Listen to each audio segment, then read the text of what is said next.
Hey everybody, Jim Edwards here. We will get started here in just a minute. Stu is having an issue with his webcam, which is, oh, there's Stu.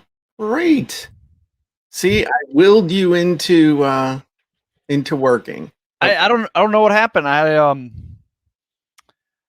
My Chrome browser wouldn't let me turn on any of my microphone or video, so I had to change browsers. It's probably because I am a known associate of being in Facebook jail, and they don't think it's a good idea for you to associate with me. That's got to be it. It's got to be. There you go. Well, you're definitely heavy breathing into that microphone with that nose. Well, I'm trying to pull back a little bit. So that was quite the interview you did yesterday on your podcast. That was your number 199th episode. I noticed as well. Oh, I did not keep count. It was episode 199, and you interviewed Eddie Gallagher, who was a 20-plus year Navy SEAL vet, multiple combat deployments, had a little misunderstanding, but he got through that. Yeah. And it sounds like he's had a heck of a life. So yeah, 9 combat deployments. What have you learned from doing 199 episodes of your podcast? What are the biggest things that, if you could go back to young Stu 3 years ago, pre-50s Stu, and was starting your podcast? Good morning, Skip. Good morning, Jackie. What would you tell yourself? Hey, Jay. Hey, Pete. What would you tell yourself about the podcast? That's not as hard as you may think it is when you first are considering the podcast. Because remember when we're like, hey, we got to get a podcast. I probably hemmed and hawed on that for 6 months.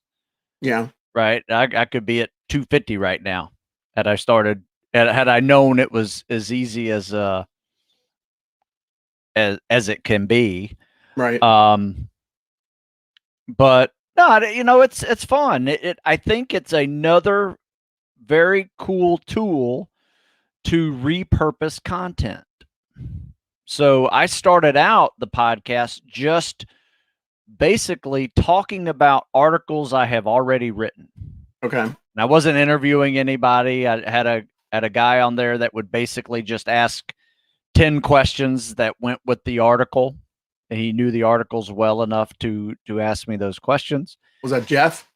No, it was a different guy. It was one of my first mentors when I got out. And you remember Tom Cowan? Yes. In fact, he teaches business at Columbia University still. So he has some interesting background. But anyway, he was one of those guys that kind of helped me with business transitioning out of the military. So in fact, he was the guy that said, you got to get a podcast, podcast. And he said, let's just redo your articles. I'm like, okay.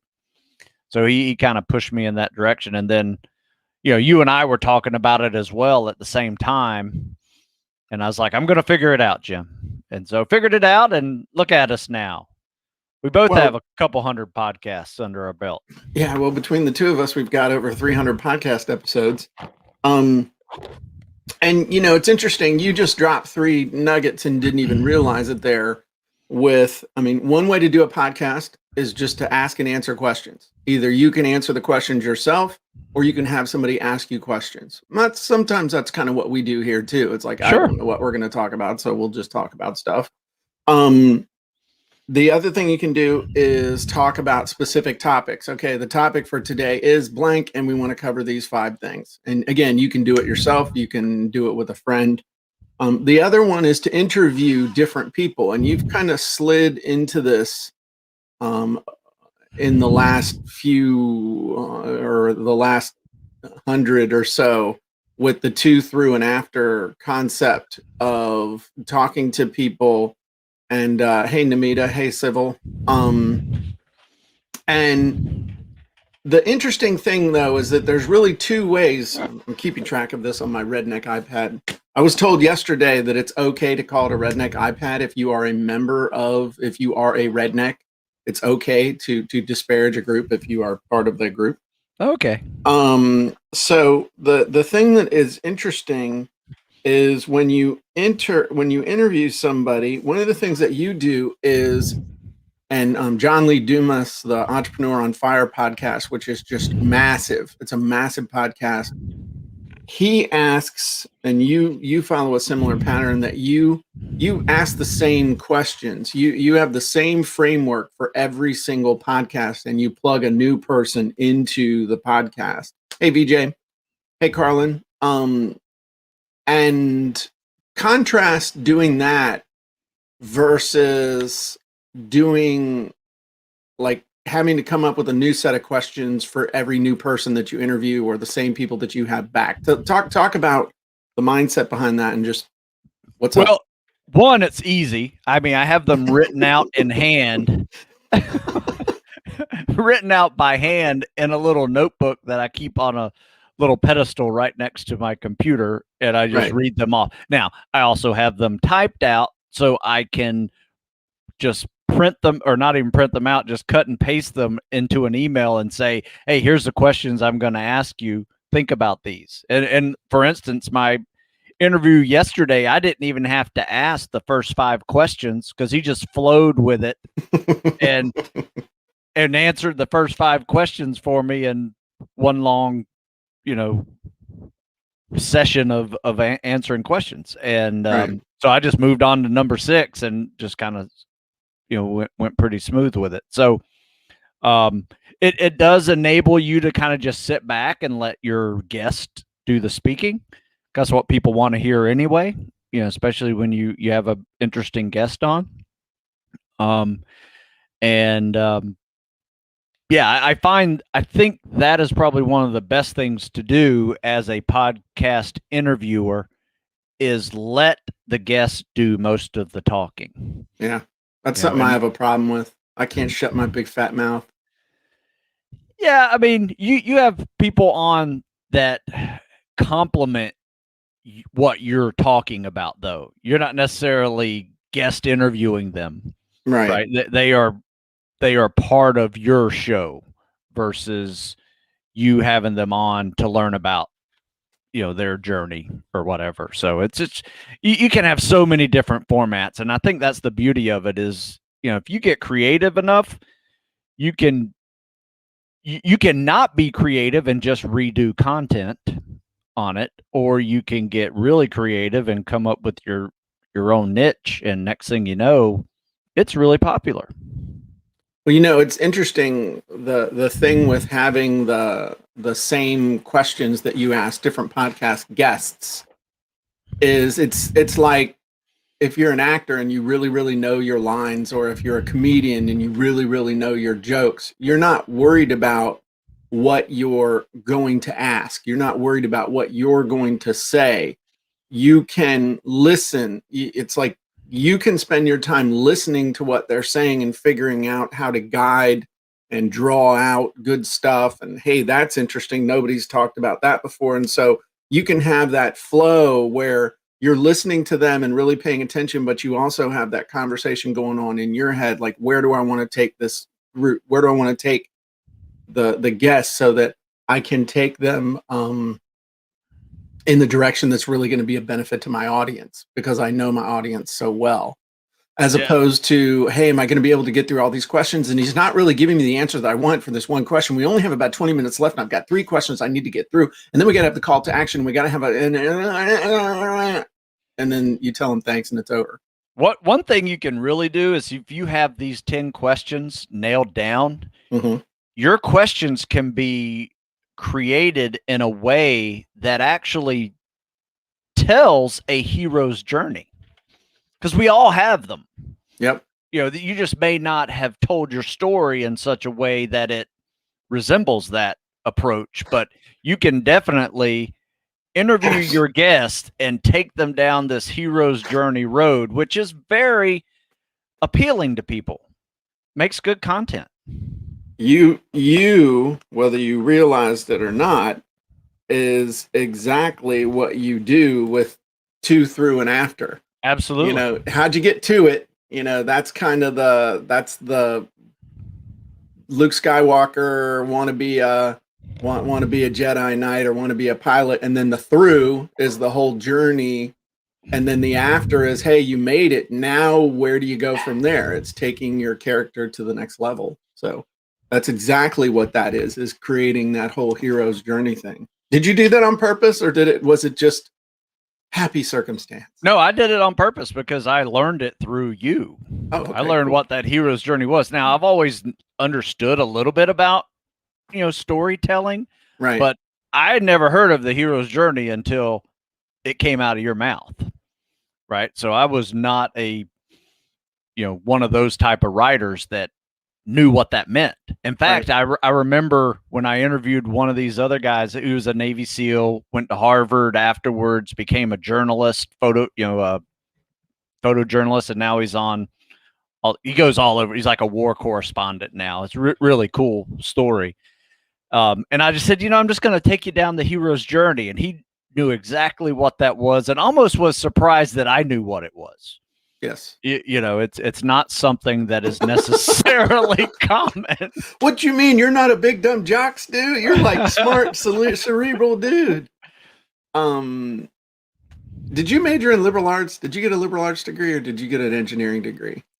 Well, you get an engineering minor at the Naval Academy because you take all the courses of that. But I had a political science and Russian language degrees.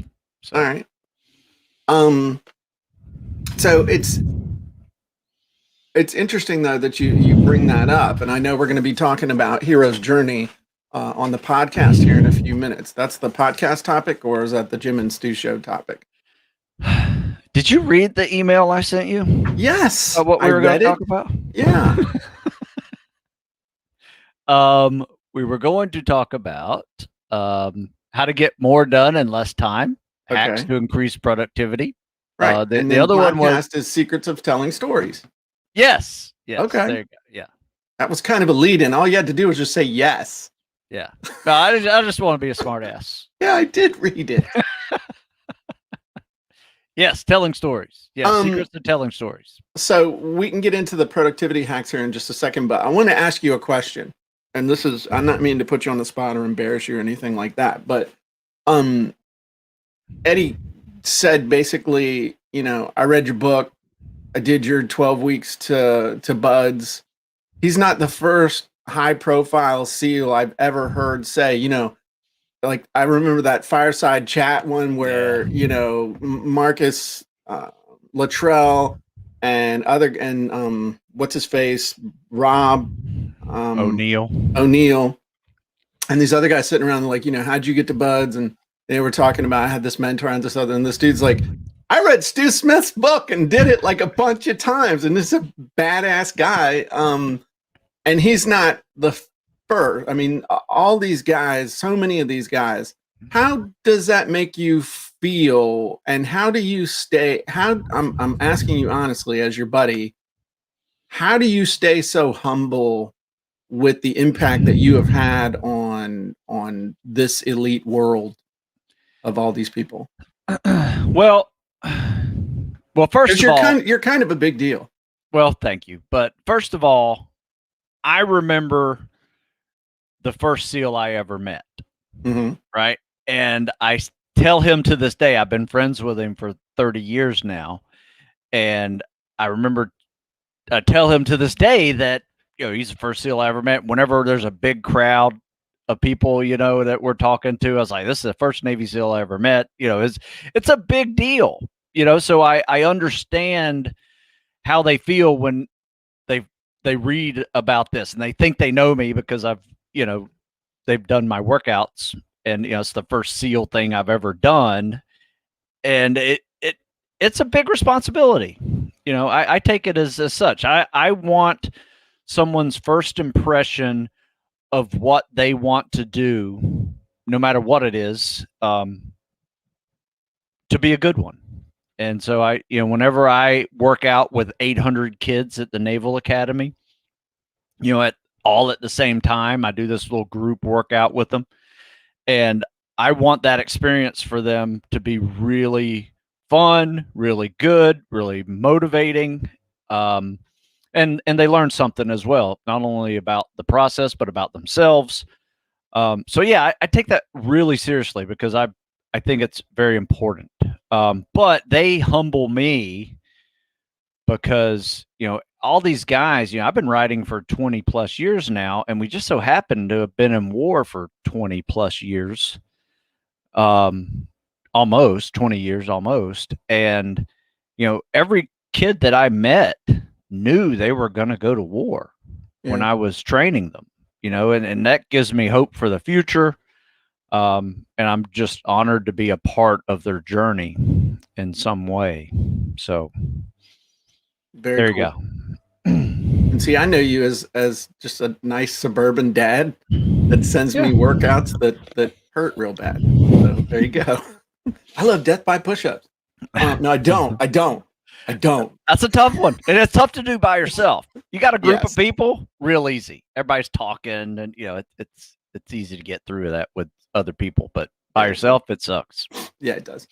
Okay, so that was cool. That was a cool little impromptu discussion about podcasts and stuff. If you all would like to know, if you'd like us to talk more about podcast and podcasting and other things like that, if you'd like us to talk about that on a future show, let us know. I mean, we can talk a lot about podcasts now. I think you're qualified to talk about podcast if you do 100 episodes. If you do over 100 episodes, you're qualified to give some people advice on podcasting. Well, we also did that in the we have a whole session of how to do it. Oh yeah, with the Jim Edwards method. If you go through there, you can see the training that we gave on not only just ideas for doing podcasts, but the technology behind the podcast and what you need to sign up for and get equipment for and get started. The mechanics, all that stuff. Cool. I love it. So we wanted to talk for a little bit about productivity and time management hacks and other stuff like that. How to get more done in less time. I actually wrote a book called The Lazy Man's Guide to Online Business that it actually has nothing to do with that, but we thought that would sell better. It was how to get more done faster. My dad and I wrote that book 20 years ago. Nice. On how to, that was before we wrote Turn Words into Traffic. That was an international bestseller. But, the interesting thing is that all of the principles in that book, none of those have changed. I could republish that book today if I wanted to, and maybe I will. Maybe I'll dig it back out and add in, my I don't know, 20 new time management hacks for a brave new world. But the interesting thing is that most of the time hacks and productivity hacks come down to fundamentals, come down to some things that we need to keep track of at all times. And so you had kind of an outline you wanted to go through on this and talk about things you wanted to talk about. So I'm going to let you guide the discussion, Stu. Okay. Well, first of all, here's what I do. Right. And it has a lot to do with repurposing content that you made that day. Right. So my first hour of my day, first I work out and get that over with. And that wakes me up. So I'm now awake and ready to go do actual work. And probably my most creative time is first thing in the morning. After lunch, it's really hard for me to actually get creative. I do more administrative stuff after lunch. So I get most of my creative part done first thing in the morning, where let's say I write an article or make a video, right? Then I spend pretty much the rest of the morning spreading that out as far as I can, right? So I will put in an article. I might sell it to military.com. I might take a little picture and a paragraph of it and make a Instagram post, might share the article up on Facebook group or Facebook pages, put it up on Twitter, and just boom, boom, boom, boom, boom. So it just gets out there. Probably and then once every week, it is part of my newsletter that goes out to subscribers and customers. So that is a constant process that I do every day, and that's just one piece of content.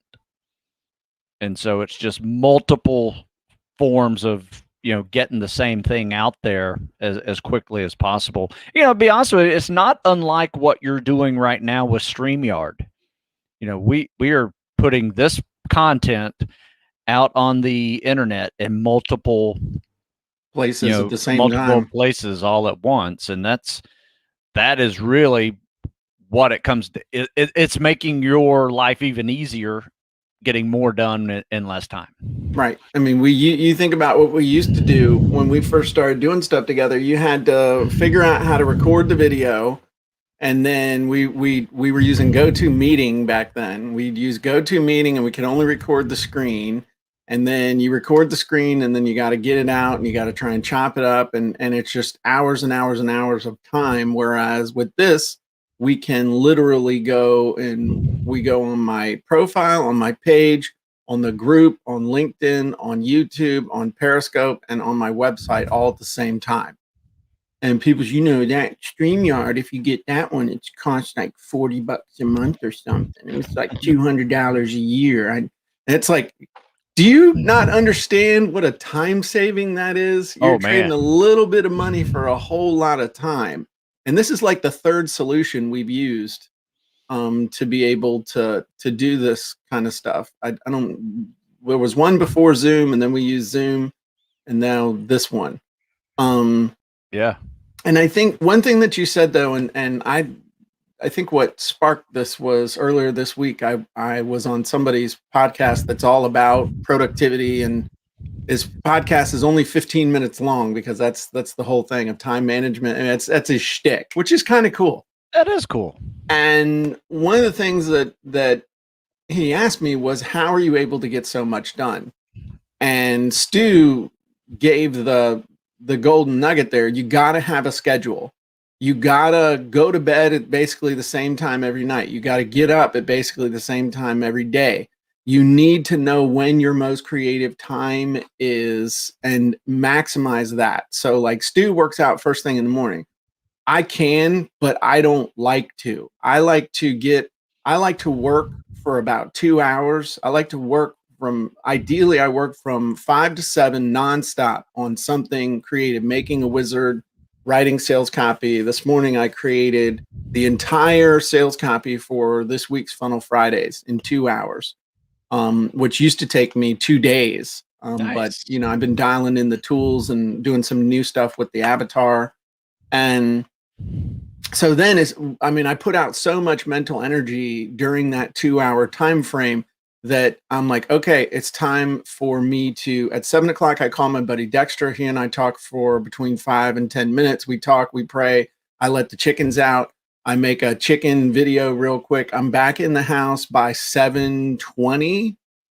And then my goal is by 7:30, I have my ass in the street is what I call it. Now, whether that's out in the driveway, luckily the weather is starting to break a little bit. It's, above 50 degrees, which is nice. Sweet. So, I work out, but it's working out by 7 o'clock. By 7:30, then done working out by 9. Okay. Trying to get everything done by, in 90 minutes, depending on the workout. And then from 9 to 9:30 is breakfast and, get a shower, all that stuff. And then from 9:30 to 10:30, I'm catching up on some stuff, maybe getting something. A lot of times, like I'm real attuned to the creative versus the mechanical. Like you said, in the afternoon, I'm doing administrative. I call it mechanical stuff. Yeah. So what I'll do is after I come back in, I'll either keep working on something creative, like finish up. Like if I get to a stopping point working on a really big wizard, like right now just finished up the Mega VSL wizard. It's really cool. And if you want, I'll give you a demo of it in a little bit. It's really hot. So the thing is that, I might keep going for another hour on that. Then at 10:30, I have my team meeting with Nancy and Susan. We do that for anywhere between 15 and 30 minutes.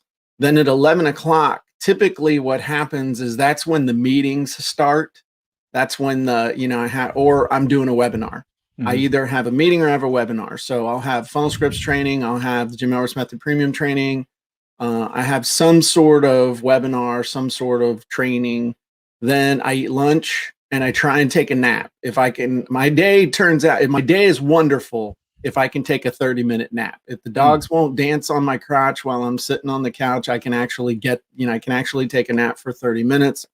I wake up, I have my little nappuccino. And then in the afternoon, I'm either doing mechanical stuff. Sometimes the creative gene kicks back in, or I have a webinar. And then I work until 4 o'clock. And then that's typically when I'm hopefully working out with my grandson for 30 minutes. So I've been working out with him. And then I'm done. And you might say, well, Jim, you only work till 4 o'clock? Yeah, Chuckles. I start at 5 in the morning working. It's okay to put in an 11-hour day. And then so my day after that is I'm done with him.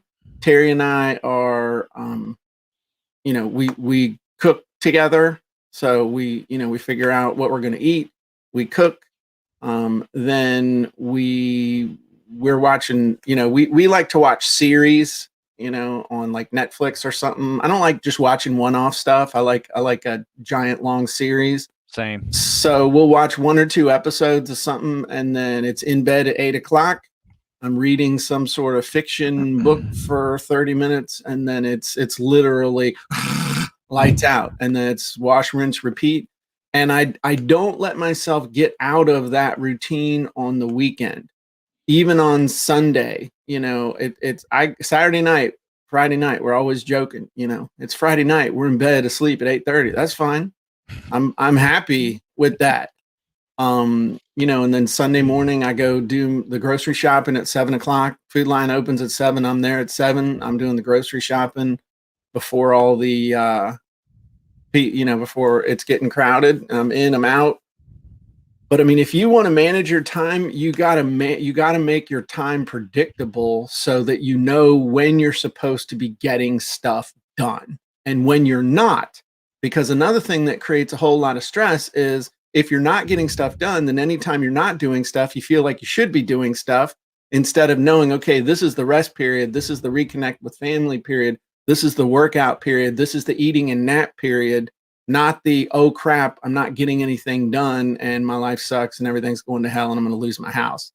I mean, that to me is the core framework of time management, and hacking everything is having that scheduled down so you know when you're supposed to be doing stuff. Any reaction to that, Stu? Or no, that's a good story telling about how to save time.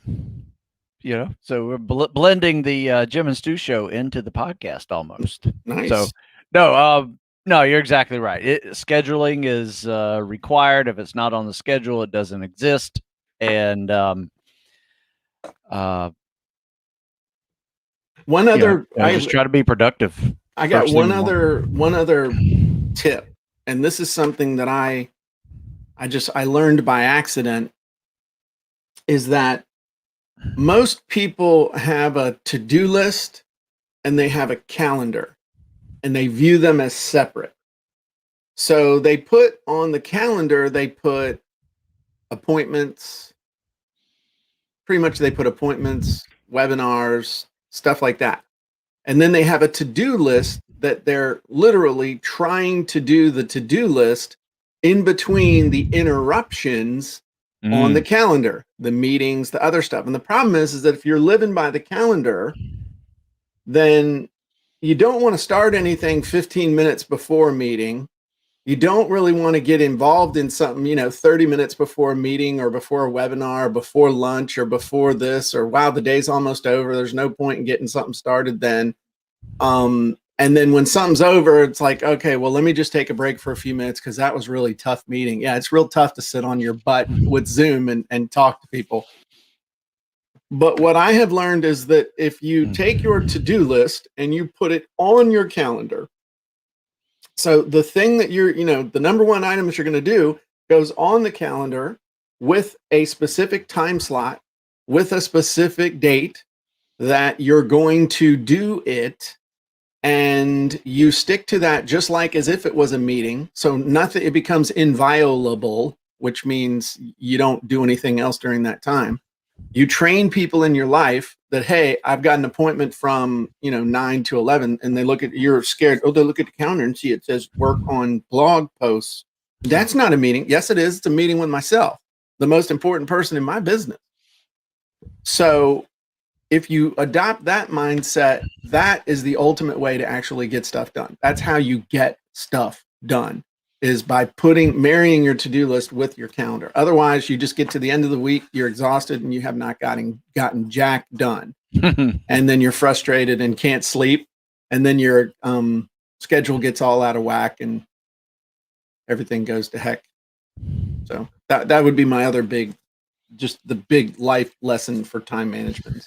Yeah, another big key is, it's good to learn where your productive time is in the day. Yes. So you might have to test AM, PMs, what's most productive for you, but also look at how rested you are, how fed you are, because your brain needs fuel to get a lot of this thinking done. Yeah. Yeah. And if you're not feeding it properly, you may be low energy to a point where you're just wasting your time, lethargic and not really getting through there. So there is a physiological part to this as well. Well, I don't know if this happens to you, and Carlin asked a good question that I can touch on for just a minute, but in the afternoon, if there's something still on the to-do list or something that needs to get done, I say, you know what? I can do this now and it's going to take me a couple hours, or I can work on this first thing in the morning and I'll have it done in about 20 or 30 minutes and it'll be better. So why mash, I'm all about getting it done, but I'm also know that slamming your hand in a car door just is not as productive as it could be. So that's, I try to avoid that if at all possible. That's a really good point, because I have a Monday feature article I have to have done for military.com. I usually try to get it done before noon.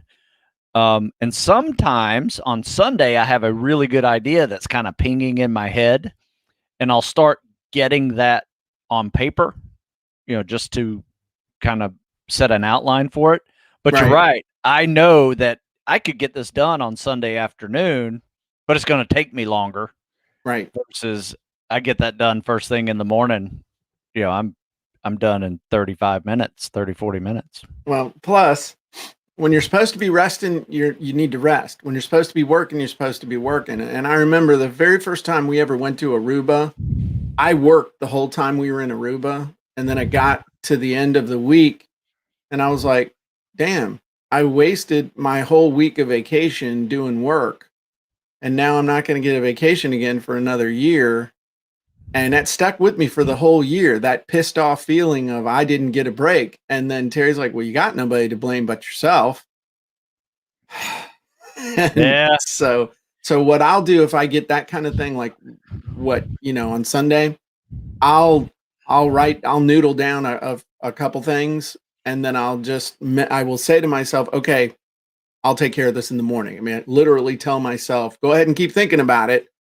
I got down the important stuff, so I don't have to worry about forgetting it. Yeah. Oh, that'll happen. And now it'll, now I'm done. So Carlin says, as ideas come to you, what's your process for breaking them down into schedulable pieces to do, product breakdown, research, and all that stuff? I have I have my daily sheet that I use, and I know this isn't going to make sense, but it's as much a process of feeling my way through it. So like in this case, I'll just read, this is a real one. Okay. OTOs avatar enabled. And so that may or may not make any sense to you, but it was actually too big of a thing. So what I had to do, there were 4 different one-time offer scripts I needed to avatar enabled. And then within each script, it was the on-screen display, it was the PPTX files, it was the DOCX files, it was the TXT files, and then it was the formatting. Well, when all I looked at was OTOs avatar enabled, my mind was like, that was kind of like Stu telling me, go do a Murph in 20 minutes. It's not going to happen. But if you break it down, and I broke it down into each individual wizard, each individual script, and then each individual aspect of each script. And once I saw it as a number of stepping stones, not this giant 100-mile ruck run, then I got it done really fast. So what you got to do is break it down into pieces that either you can do and somebody else can do, basically breaking it down into bite-sized actions. And then those bites, and then you estimate how long is it going to take you to get this done. Then know what your fudge factor is. My fudge factor is 2.4. Okay. Whatever I think it's going to take me, multiply that times 2.4, and that's pretty damn close to how long it's going to take. So if I think something's going to take 15 minutes, I actually know it's going to take 40 minutes. So if I think it's going to take an hour, it's going to take, 2 hours and 20 minutes, whatever, 0.4 of it. So that's how I actually do my calculations. I mean, and that's what I do. That's how I break it down to get it down to a place where I, at a gut level, say to myself, okay, I can get this done. I can get this thing done. It doesn't feel like holy crap. And part of it is you're thinking through. Part of the stress is trying to remember all the steps you got to go through to accomplish this thing that you have said I got to do for my project. Whereas if you can clearly visualize each step, whatever it is, then it makes it easy for your brain to go, okay, I know how to get this done. Because when you have them too big of pieces and it's not defined as actions, your brain is stressing out over what am I supposed to do and how am I going to do this and what am I going to need? But if you take it down granular enough, then it doesn't have to worry about it. It can just focus on taking the action and getting it done. Yep. How do you eat an elephant? One bite at a time. What's the Eat the Frog or whatever? There's a book called Eat the Frog or something that's pretty good too. So, okay. So I think we've beaten that one to death. Now we're going to talk about the, we're going to do the podcast and we're going to talk about Eat That Frog. Thank you, Deborah. I read that. It's actually a good book. I need to read it again. It's one of those books you need to read, periodically, along with books like my book, Copywriting Secrets, which can make a huge difference in your ability to write amazing copy and content. How everyone can use the power of words to get more click sales and profits, no matter what you sell or who you sell it to. And for all of you folks out there who have said, you know what, I've used this so much that it's all marked up and it's all dog-eared and stuff, why not give yourself the gift of another copy? That way, you'll have a fresh one to go through and you'll be able to come up with even more new ideas. Anyway, you ready to do the podcast? Let's do it. All right. 3, 2, 1. Hey, everybody. Jim Edwards here, and welcome back to the Sales Copywriting and Content Marketing Hacks Podcast. I'm your host, Jim Edwards, along with my trusty co-host and podcast producer, Mr. Stu Smith. Welcome, Stu. Hey, Jim. Today's podcast is episode 109, The Secrets of Telling Stories. Now, everyone knows that stories are the key to generating more sales in your business, no matter what you sell or who you sell it to. And if you want to take your stories to the next level, we're going to share with you during this podcast 3 tips to take your stories and make them absolutely compelling and amazing. Again, no matter what you sell or who you sell it to. Stu. Yes. What's the first thing we're going to talk about? Well, we're just going to talk about the power of storytelling. And you have done a really good job at being able to tell stories with your content. You actually just told a great story in the preamble to this podcast in our Jim and Stu Show Live segment, just about your story of your day and repurposing or being productive, and telling a story about being productive. So, I mean, you can tell stories about anything, and it doesn't have to be about you. It could be a story of someone else. I mean, how many people have told stories of, the local hero, from World War II? I mean, there's so many stories that, every day is a story. So my advice, number one, is look at stories as flexible tools you can use in your sales copy. Absolutely. And you can use them in a bunch of different ways. So you can use a story as the main driver in let's say in your sales letter or in your sales video. The story, if you tell the right kind of story, some kind of backstory or an epiphany bridge story, which are really just hero's journey, derivations of the hero's journey, but that can carry the weight of a huge part of your sales letter or your sales video, because what really gets people to buy is getting them into an emotional state. And stories get people into emotional states faster than virtually anything else you can do in sales copy. Now, there are faster ways to get somebody to an emotional state in real life, but we're not talking about things like that. We're talking about sales copy, sales presentations, videos. Also, for some reason, we're just hardwired to love stories.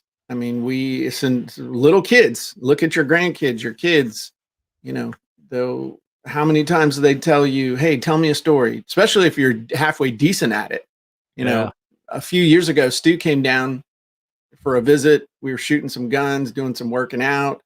And I was taking my grandkids to school, and I was like, hey, dude, you want to ride with us? And he's like, yeah, sure. I don't want to stick around your house with nobody here, so I might as well ride with you to take the kids. And you remember they were sitting in the back. They're like, Grandpa, tell us a story. And I felt a little weird telling the story of Moose and Elmo and doing the voices and stuff in front of you. And I was like, this dude, what's he going to think of this? It was the best. I'm telling you. He has a great Elmo voice. And it was so funny. He was cracking me up. The funny thing is that stories, it's no different. I mean, it's $1 billion business called the movie industry. It's a gajillion dollar business called TV. It's, everything from Netflix to the Hallmark Channel to Prime Video, everything's built around a story. You can turn anything into a story. I started watching, I don't know if it's kind of a guilty pleasure on Netflix, but Last Chance U. You ever watch that? Well, it's the last 3 or 4 seasons have been about football teams, and they're doing one now about basketball team in East Los Angeles. And they turn this into a story, the story of how these kids go through this season, and they've had all these disadvantages. I mean, it's stories, layers of stories within stories within stories. Each kid has a story that plays into the story as as of the whole team and of the city and of the university. If you think about it, Larry just said something interesting. Real life is a story. You're telling the story of your own life, and people love stories, and stories can bring you to tears. Did you cry at the end of Old Yeller, Stu? I did. Oh yeah, of course. Okay. Did you cry at the end of E.T.? Any dog movie. E.T.? Yes. Okay. So I watched it a few years ago and cried at the end of E.T. I ain't gonna lie. The thing is, though, that you've heard the phrase people buy an emotion and they justify on logic. Most people, when they try and sell people on logic. That's their sales copy is all features and stuff. And that's not what makes people buy. And I just laugh when people say, well, I sell to a corporate audience. So what? A corporate audience is people who have fears and desires and questions and problems and roadblocks. And they have their current identity and the identity that they want to be. and all this other stuff that factors in that they're just human beings.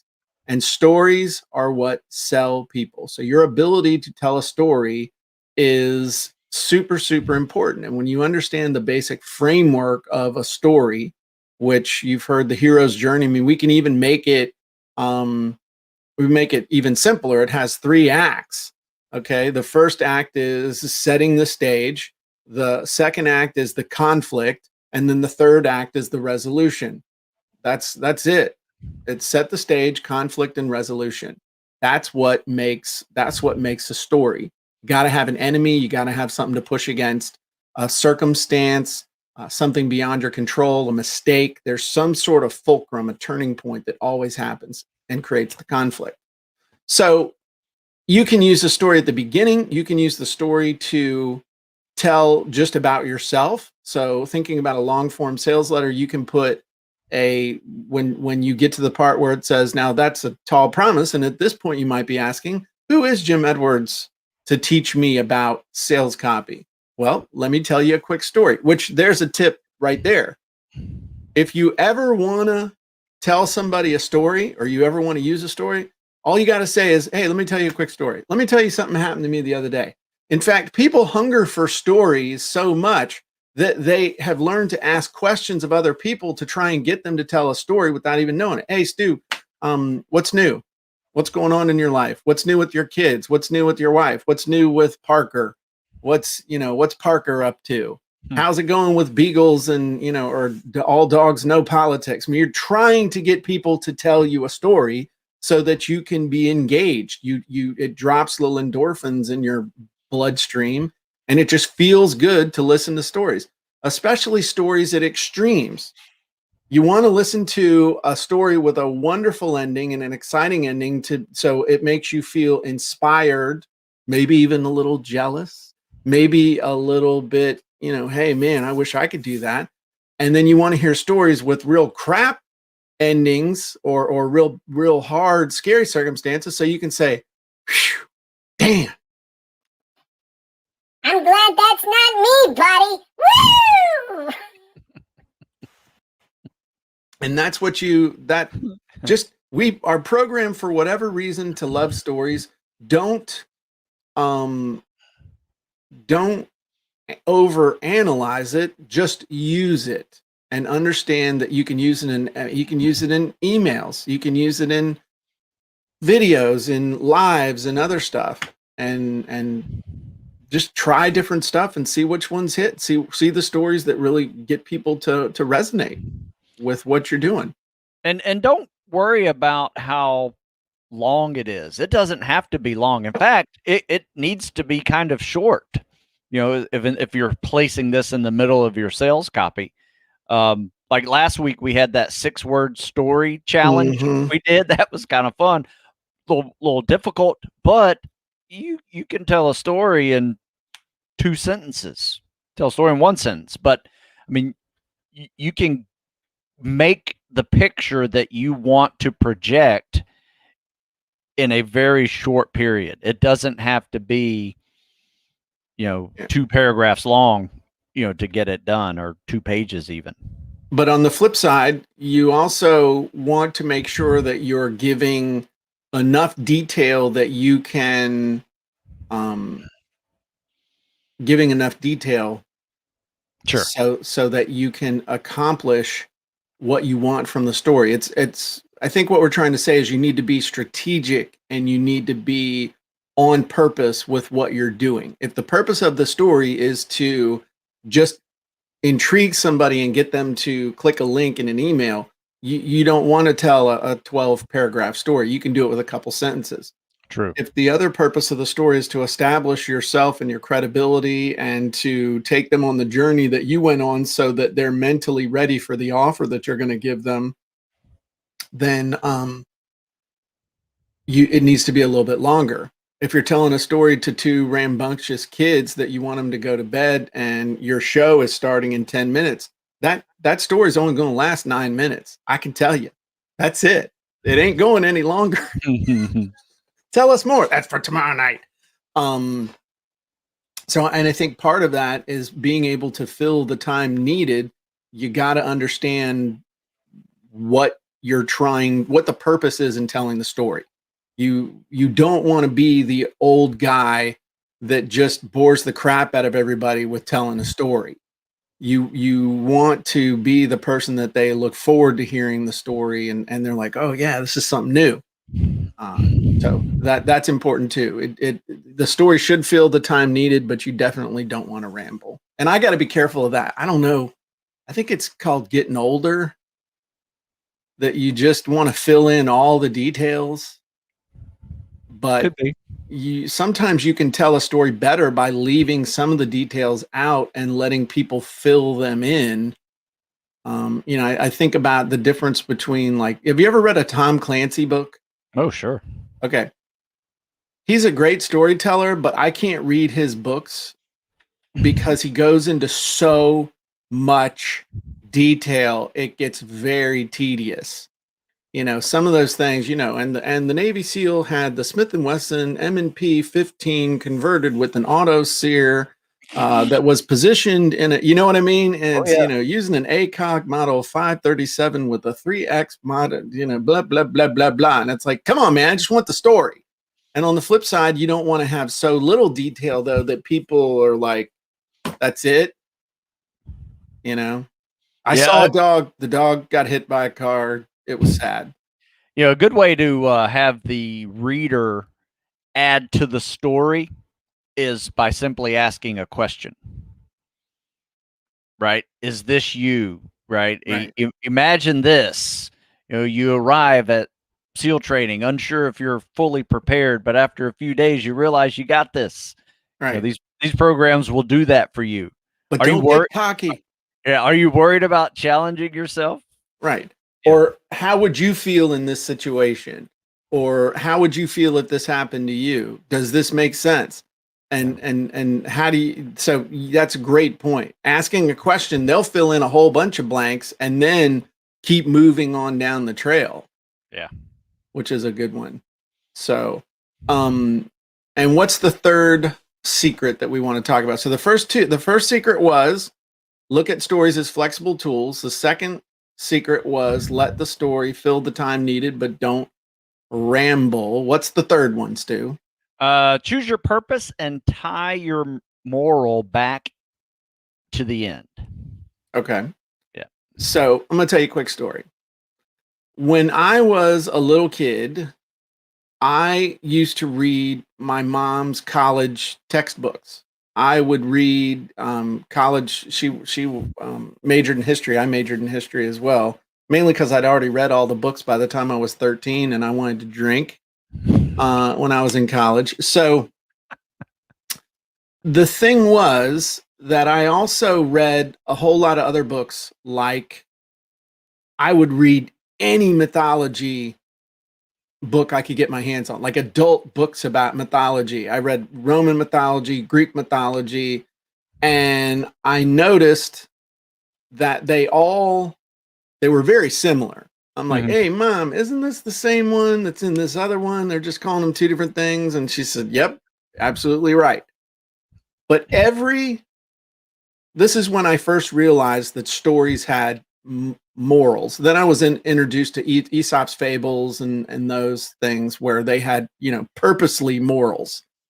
But every story, every myth had a moral. It had a purpose. It had a reason, a takeaway that you were supposed to have. Don't like the Narcissus, the guy who was trapped looking into the pool in love with his own reflection. And then the whole moral of that, even as a 5 or 6 year old, I was like, or not 5 or 6, maybe 9 years old. You're thinking, okay, well, that means, like my dad would say, don't start believing your own press releases. Okay. This is you don't be in love with your own ideas and your own self and all that stuff. And a lot of times where people get bogged down in being able to tell a story is they think, okay, I got to figure out how to tell a story. I got to figure out, I need a story to tell in this email. I need a story to tell in this sales letter. I need a story. I can't think of a story. I can't think of a story, Stu. And then they're screwed because as soon as you start telling yourself you can't do something, you can't do something. So I never tried to think of a story. I think of the moral that I want someone to take away from the story. And then I think about, okay, what is an emotional point in my life or an emotional point in somebody else's life that I know of, or circumstances or something. And then because I know how to structure a story using the hero's journey, then I just work backwards. So here's the conclusion I want everybody to come to, or here's the emotional state I want them to be in. Here is not an apex, but the low point, the emotional low point of a story that fits that objective. And then I just build the story around it for whatever I need it for. And if you do that, all of a sudden you'll have more stories than you know what to do with. And so that's the other thing that you just really, really want to get in touch with is don't just tell stories for the sake of telling stories, because then you end up with a story and all of us have read a story. All of us have heard somebody say something and you're like, what's the point? What is the whole point of this? I remember I was in Florida 3 years ago at Funnel Hacking Live. There was a guy on stage who was telling a story. His whole presentation for 30 minutes was a story about how his wife was dealing with terrible Lyme disease. I mean, he was showing videos and stuff of her having seizures and all this other stuff, was telling this, it was heartbreaking. But the whole time he was telling the story, I was waiting for it to come up the other side. I was waiting for the redemption. I was waiting for the point. And I never got it. I never saw the point. I never got it. And everybody was just kind of like, I feel terrible for him. I feel terrible for his wife, but I don't understand what the purpose was of him doing that, of telling us a story. There was kind of a moral of love your family and be loyal and all this other stuff, but it didn't have the resolution. It was like a French film, the dog died and it was the end. And I still think back and feel terrible. And I feel terrible for feeling terrible, like criticizing it, because I'm not. I'm just like, it didn't have the moral. It didn't have the thing at the end to take us to the next step. And if you don't do that, you're really wasting an opportunity and can actually confuse people and hurt your sales by not doing it properly. Any thoughts on that, Stu? No, that's a tough road to go down. Like to go down that journey and then not be able to get picked back up. You're right. It's like the ending of a sad movie. I mean, I remember watching I guess it was Lone Survivor. Yeah. Right. And I remember when that happened, how that made me feel. Right. I mean, it was devastating, when that many people that, I knew died. And I remember going through the movie again. I remember I felt like I was at a funeral, after walking out of the movie theater. I mean, it was a happy ending for one guy, but still, that was one of those movies that just left you in that bottom. Yeah. Right. And it's a good movie. It's a good movie. Makes you think. I mean, I thought about that movie for 2 weeks, after that. So there is a purpose for that kind of, bring you down and make you almost fight your way out of it.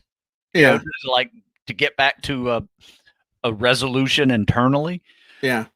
But you can't do that in sales copy. No, no. You can do that for art. Yeah. Don't do that in your sales copy. It's gotta, now don't spoon feed it to them to the point where they're like, right.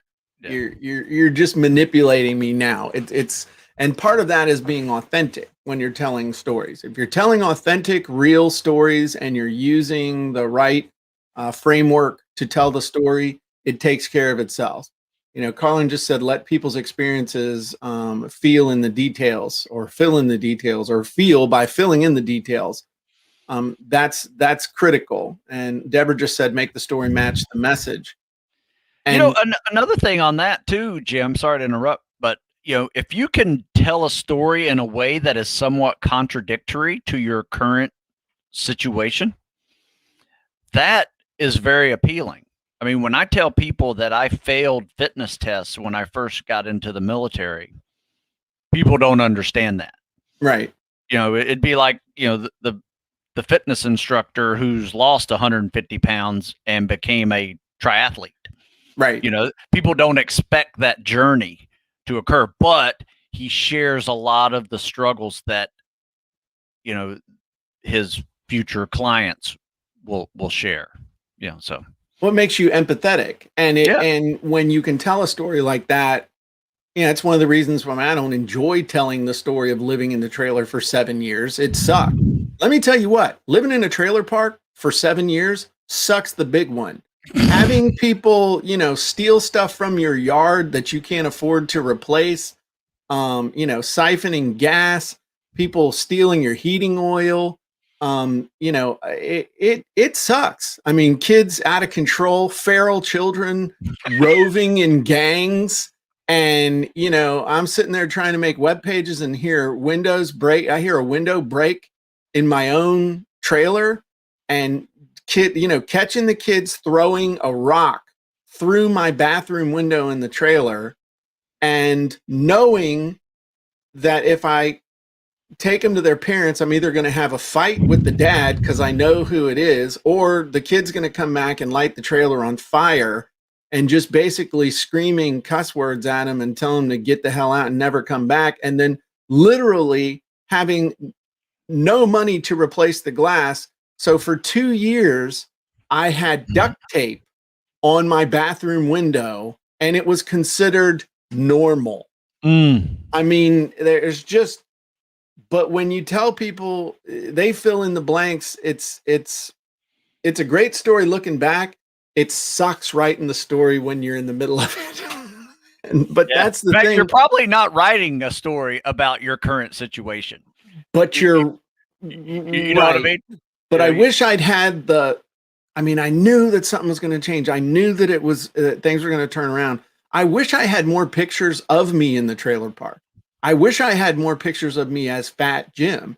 I wish I had more pictures to be able to show, like, this sucked. I mean, you think that sucks? Look at this. I mean, look at this rusty, nasty shed that I had to, it was just, but then, you think about, well, what was wrong with me that I would actually live in those circumstances, and all these other things that, that's why I don't really like to revel in it, because I would look at me and be like, well, what the hell was wrong with you then? And, I don't even want to talk about that. What did you do to actually turn it around? And what I did to turn it around was totally change myself mentally, which I had to do. I had to totally reinvent myself mentally on every level to be able to transform myself. And I did that by telling a different story about who I was and what my life was all about and what I was capable of. And learning sales copy. And learning learning valuable skills. Yeah. Yeah. That's the other thing. You got to have a skill that people are willing to pay you for. The way you make money is by having something of value to exchange for people that they're willing to pay you money for. So anyway, we digress as usual. But the number one thing is just, you can't tell a story just for the sake of telling a story. There's got to be a point. There's got to be a moral, and it's got to be an issue, or it's got to be something that fits with the message that you're trying to that you're trying to get across. So there you go. Wow, we've gone over. Yeah. So that was good. All right. So, okay. Well, now it's time for the obligatory call to action. For those of you who want to learn how to write amazing sales copy, Copywriting Secrets has been called a modern day classic. If you go to copywritingsecrets.com. You can get a free copy of the book, just pay shipping and handling. I highly recommend that you pick up the Order Bump, which is the audiobook version. Had a bunch of people tell us that the audiobook version is amazing. And the cool thing about the audiobook is that it has a bunch of extras in it, because I sat down and read the book to Stu, and then Stu asked me a bunch of questions after each chapter. So there's additional stuff that isn't in the book. It's fun. It's rollicking, titillating in parts, and we'll definitely make some nice addition to the edition that you can pick up. So there you go. And Stu, if they want to get in amazing physical shape, where should they go? They can go to StuSmithFitness.com. That's Pretty right. simple. And that's what I did. And somebody asked, hey, how did you two guys meet? And maybe we'll tell that story next time. Yeah. So, all right. Well, everybody have a wonderful day.